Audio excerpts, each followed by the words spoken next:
कैसे हो? तो अभी फिर से एग्ज़ाम के लिए तैयार होना शुरू कर दिए हो, है ना? तो मस्ती तो किए ही हो, तो चलो अब मस्ती के साथ ही एग्ज़ाम के लिए तैयारी भी शुरू कर दो। आज तो नारायण जी जागे हैं, है ना? तो इस खुशी में खूब सारे पटाखे फूटे जा रहे हैं ना? तो चलो फिर से मिली श्रोता, कहानी बोली टेंटें, नन्हे इंसान की नन्ही कहानी। आज कौन सी है? चोड़ुई भाती यानी कि पिकनिक, उसकी आखिरी अध्याय। तो शुरू करें। हाँ, और लेखिका कौन है? श्रीमती बानी पात्रो। पहले और दूसरे पर्व में बोला गया था कि टैं अपने सारे भाई बंधु सबको लेकर फुलेश्वर के जो पिकनिक स्पॉट है वहाँ पर वो लोग चोरुई भाती करने के लिए गए थे। तृतीय पर्व में देखा गया कि वो लोग पूरा दिन कैसे हंसी मजाक में और फिर कैसे वो लोग उलूबेड़िया की जो रास का मेला है उसको देखने के लिए आखिरी में नाव को किराए में लेके रवाना हो गए थे। चौथे पर्व में देखा गया कि टैंटे लोग क्यों रास के मेले में नहीं जा पाए। गंगा जी के पानी में दो सू- क्यों दो सूखे आदमी भीग गए और फिर भीग के फिर सूखे का कपड़े पहन लिए, और जो लोग नदी के तट पे खड़े थे वो बेचारे टेंशन में आकर पसीने से भीग गए। तो स्टेशन में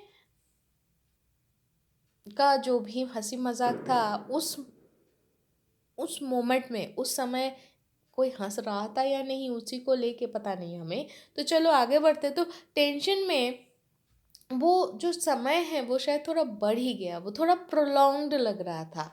तो थोड़ी जल्दी जल्दी सारे लोग घर वापसी के लिए ये सिद्धांत निष्कर्ष में आए कि भाई जल्दी जल्दी वापस जाना है। तो जो लोग आसपास के जो लोग पिकनिक के लिए सहायता किए थे, जिनके पास वो लोग अपने सारे बर्तन वगैरह रख के आए थे, उनसे उनका जितना भी है उनको जो पैसा देना था वो दे के अपना सारे सामान वगैरह लेकर, कैसा वाला सामान, सारे अब खाली खाली सा है, खाली डेचकी, खाली हांडी, ये सारे लेके पूरा जो पिकनिक पार्टी था जिस रास्ते से आए थे उसी रास्ते से वापस जाने लग गए। और वो जो खाली खाली सा सूना सूना सा जो सारे बर्तन थे, अभी वो बर्तन की जगह बाजा बन गया और उसके साथ गाना भी चलने लगे।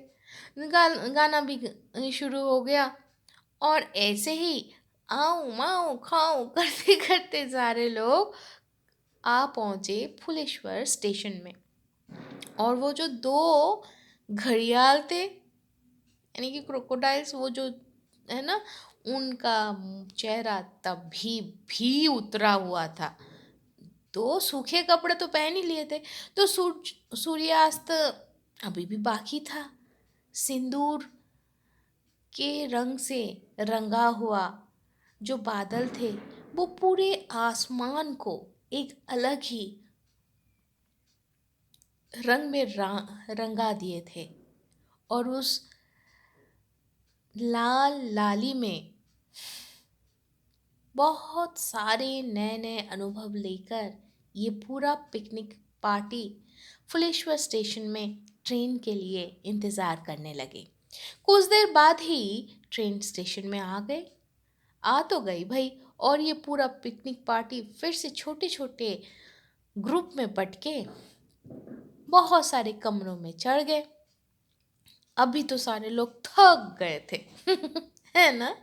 अभी तो सारे लोग थक गए थे, इसीलिए ये थकेले पूरा छोटे छोटे हिस्सों में बटा हुआ पिकनिक पार्टी को लेकर ट्रेन रुकते रुकते धीरे धीरे आगे बढ़ने लगी। लेकिन अब की बार वो जो थकेले छोटे छोटे ग्रुप से किसी में इतनी हिम्मत नहीं आ गई, यह नहीं रही थी कि भाई वो हर स्टेशन में उतरे और एक दूसरे के साथ बतियाए। ट्रेन राम राजा तौला स्टेशन में आ पहुंची।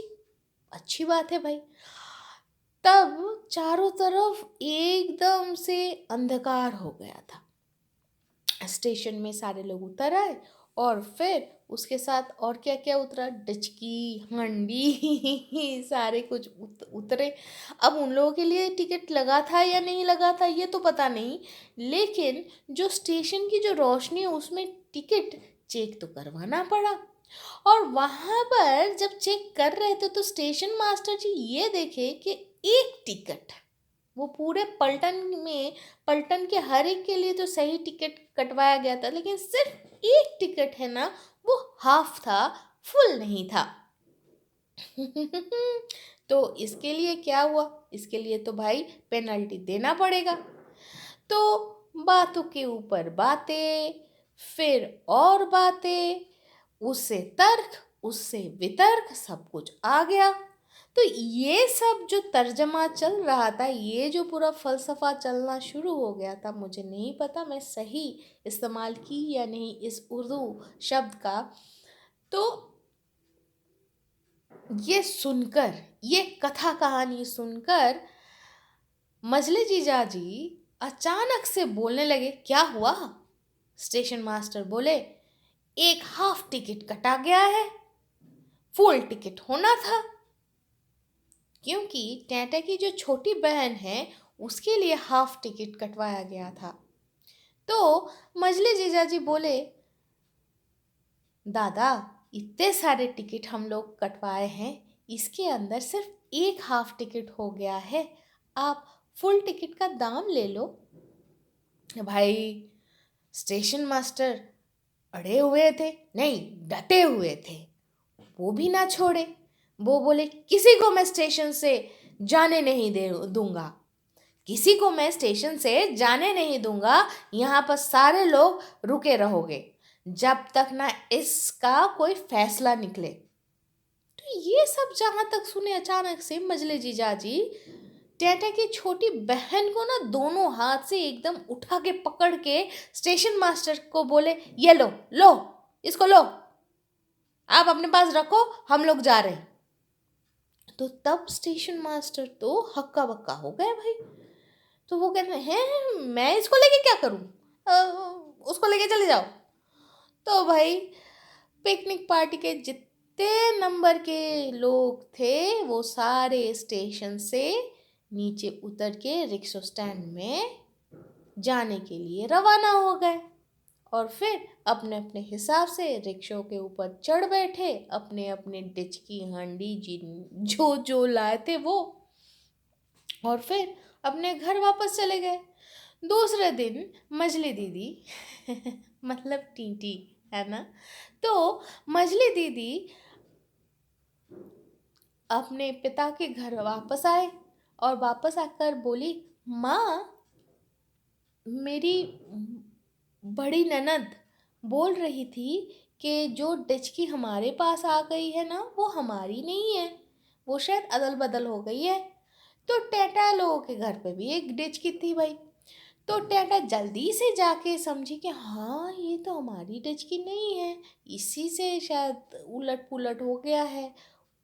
तो इसी बातों बातों में अचानक से टेटा के पिताजी बोले कि अच्छा, जो डच की आ, बदल गई है और जो तुम लोग जो मजली मतलब टीटी के घर पे पहुंच गई है वो छोटा है या बड़ा है? तो टेटा कही, बड़ी है बाबा। तो पिताजी बोले, टेटा के पिताजी बोले, तब रहने दे तब रहने दे, और उसको चेंज नहीं करना है। तो बच्चों, पिकनिक पार्टी की ये कहानी, चोड़ुई भाती की ये कहानी तो यहाँ पर ही समाप्त होती है। लेकिन आज की कहानी से हमने दो चीज़ सीखे। एक, कि बड़े हमेशा ज़्यादा ही देते हैं, और दूसरा ये है कि पिकनिक में हम लोग कितना कुछ जान सकते हैं, कितना कुछ हम कर सकते हैं, है ना। तो तुम लोग भी अभी से डिस्कशन चालू कर लो कि आप लोग इस ठंड में कहाँ पर जाओगे पिकनिक में, और अगर जाते हो तो मुझे ज़रूर बताना, है ना। तो सारे लोग अच्छे से रहना, टाटा।